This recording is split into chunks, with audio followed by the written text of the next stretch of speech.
Assalamualaikum warahmatullahi wabarakatuh. Kembali lagi dengan channel yang mengisahkan tentang kisah-kisah Abu Nawas. Dan pada kesempatan kali ini saya akan mengisahkan tentang kisah Abu Nawas dan istrinya yang digoda oleh lelaki lain.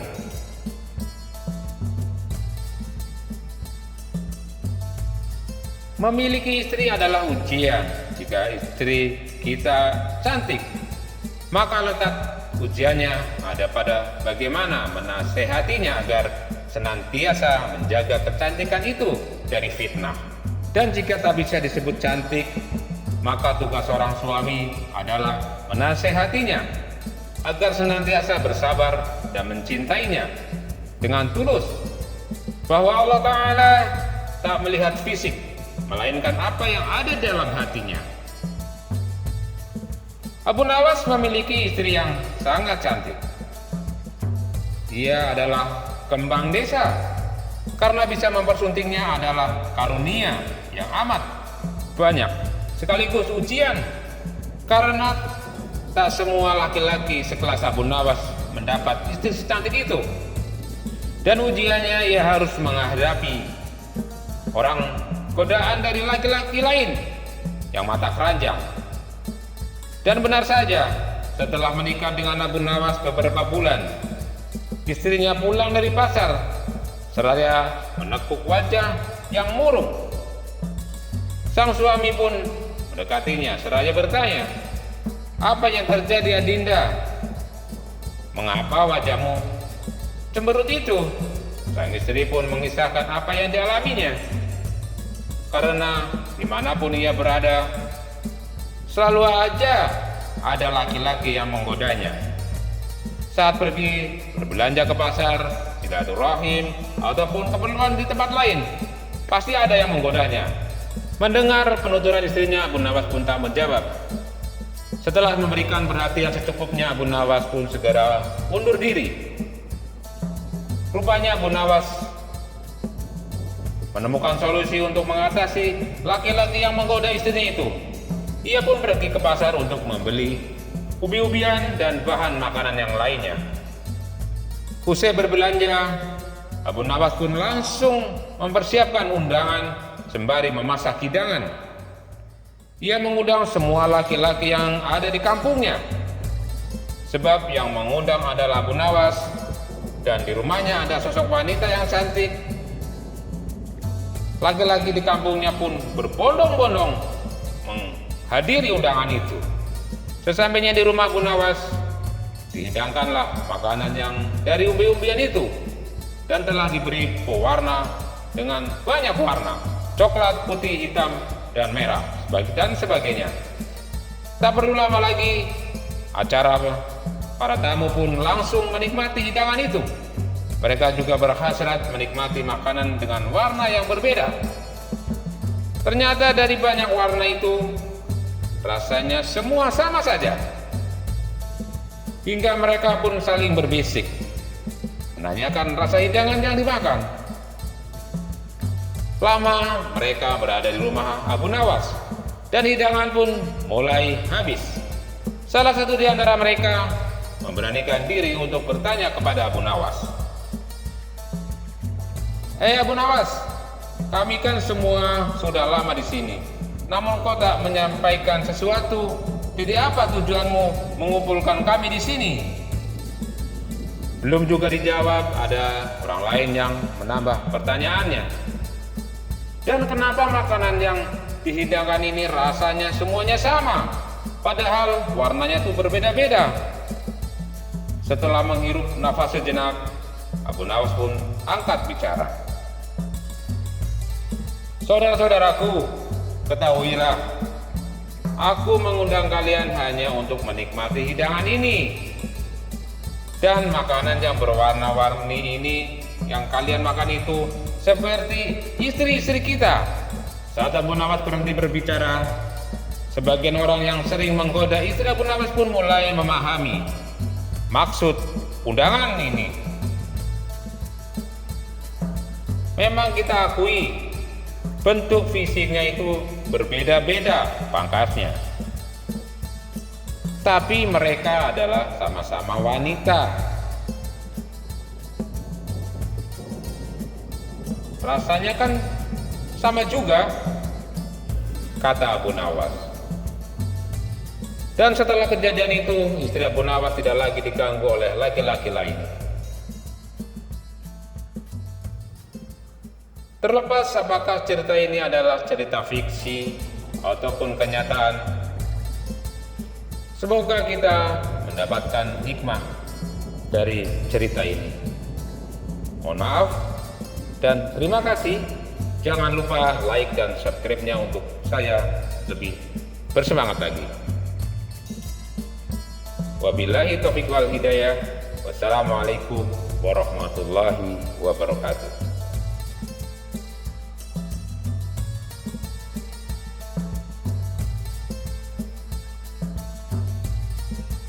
Kita lanjutkan cerita yang kedua. Semoga kebaikan dan ketentraman tercurahkan untuk kita semua. Amin, amin, ya rabbal alamin. Pada kesempatan kali ini saya akan mengisahkan tentang kisah Abu Nawas yang menjual sendal ajaibnya. Alkisah, pada suatu hari Abu Nawas menuju ke pasar untuk berjualan mencari tambahan rezeki. Sesampainya di pasar, ia langsung menggelar tikar sebagai lapaknya. Kebetulan pada hari itu ia berjualan sendal ajaib. Abu Nawas mulai berteriak-teriak di pasar, menawarkan barang perdagangannya kepada orang-orang yang ada di pasar. Sendal ajaib, silakan dibeli sendal ajaib ini, teriak Abu Nawas berkali-kali di pasar. Sesaat kemudian datanglah seorang pemuda menghampirinya, dan pemuda itu melihat sendal ajaib itu. Silakan tuan, mau membeli sendal? Tanya Abu Nawas. Ya, apakah ini sendal ajaib? Tanya pemuda itu. Ya, tentu saja tuan, ini adalah sendal ajaib, jawab Abu Nawas. Saya sebenarnya ingin mencari sendal yang bisa merubah hidupku yang miskin ini, kata pemuda itu. Hah? Bagaimana maksud tuan? Tanya Abu Nawas lagi. Jadi begini, saya ini kan sudah lama susah, miskin, dan ingin sekali menjadi orang yang kaya. Saya ingin membeli barang yang membuat keberuntungan buat saya, kata pemuda itu. Sejurus kemudian Abu Nawas menunjukkan salah satu sendal ajaibnya. Ia mengatakan bahwa sendal ini akan membuat pemiliknya dari tidak berada menjadi berada.